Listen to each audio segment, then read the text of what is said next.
भटकते भूतों का जंगल।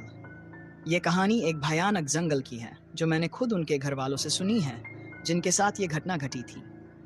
ये जंगल माधोपुर से लेकर श्योपुर तक फैला हुआ है और लोग कहते हैं कि इस जंगल में कई खतरनाक जानवर और भूत प्रेत रहते हैं। मैं इस बार रक्षाबंधन पर अपनी दीदी के यहाँ श्योपुर गया था। वहाँ के लोग अक्सर इस जंगल के बारे में डरावनी बातें करते रहते थे। मुझे भी बचपन से भूत प्रेतों पर विश्वास है और शायद आप लोगों को भी हो। 22 अगस्त को मैं अपने जीजा जी के कॉलेज गया था।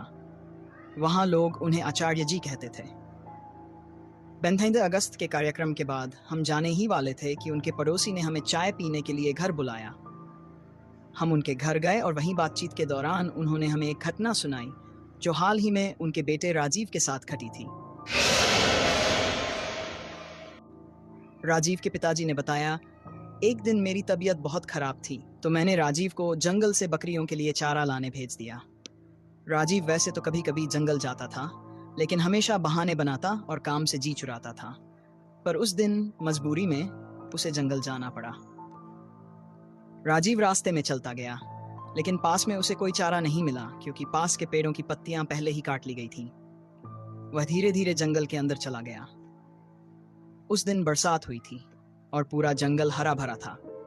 पेड़ इतने घने थे कि आसमान भी नजर नहीं आ रहा था।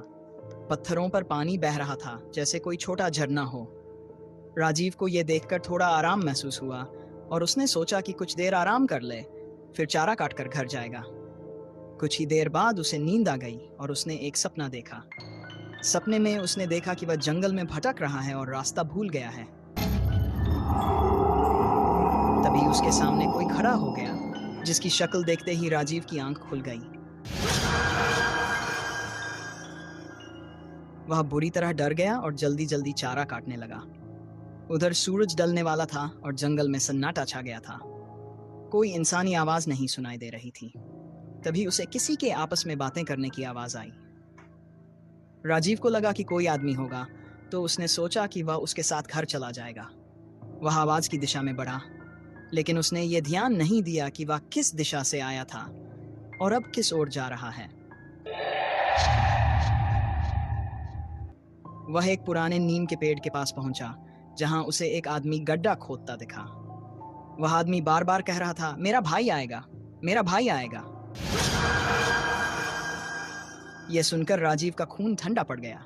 नीम का पेड़ उस गांव के लोग देवता का निवास मानते थे और हर सुबह उस पर दूध चढ़ाते थे। जैसे ही वह आदमी अपनी बात दोहराता रहा, राजीव को अचानक ऐसा लगा कि उसे कई जोड़ी आंखें घूर रही हैं। चारों ओर भूत प्रेत दिखाई देने लगे। किसी की गर्दन अलग थी तो कोई बिना आंख कान का दिख रहा था। वहां मौजूद भूत तांडव कर रहे थे और उनकी भयानक आवाजें पूरे जंगल में गूंज रही थीं।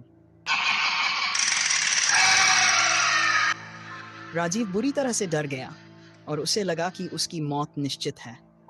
वह जोर जोर से रोने लगा। तभी दूर से घोड़े के पैरों की आवाज आई। अचानक सभी भूत शांत हो गए। राजीव को लगा कि उसकी आखिरी घड़ी आ गई है, लेकिन तभी एक घुड़सवार उसके सामने प्रकट हुआ। घुड़सवार के हाथ में तलवार थी और उसे देखकर सारे भूत भागने लगे। वह घुड़सवार एक एक भूत को पकड़कर ऐसे मार रहा था जैसे किसी योद्धा ने दुश्मनों पर वार किया हो। उसकी तलवार की एक चोट से भूत मिट्टी में मिल जाते थे। यह सब देखकर राजीव की जान में जान आई। घुड़सवार ने राजीव से कहा, तुम अब सुरक्षित हो, सुबह तक कोई तुम्हें लेने आ जाएगा, अब तुम आराम से सो जाओ। राजीव को अब कोई डर नहीं रहा। उसने चैन की नींद ली। उधर गांव में राजीव के घर वालों ने उसे ढूंढने की हर कोशिश की लेकिन कोई सुराग नहीं मिला। तब किसी ने एक भगत को बुलाने की सलाह दी। भगत ने ध्यान लगाकर देखा और कहा, तुम्हारा लड़का सही सलामत है, चिंता की कोई बात नहीं, उसे तुम्हारे देवता ने बचा लिया है। अगले दिन राजीव को एक आदमी ने जंगल से बाहर निकाला और साइकिल पर बिठाकर घर पहुंचा दिया। राजीव अपने घर वालों को देखते ही फूट फूट कर रो पड़ा और बेहोश हो गया। 3 दिन का भूखा प्यासा राजीव बेहद कमजोर हो चुका था। उसे अस्पताल में भर्ती कराया गया और 2-3 दिनों के बाद वह ठीक हुआ। आज भी वह जब उस रात की बात करता है तो उसकी आवाज कांपने लगती है। लोग अब भी कहते हैं कि उस जंगल में कुछ न कुछ अजीब जरूर है और वहाँ भटकने वाली आत्माओं की कहानियाँ अक्सर सुनने को मिलती हैं।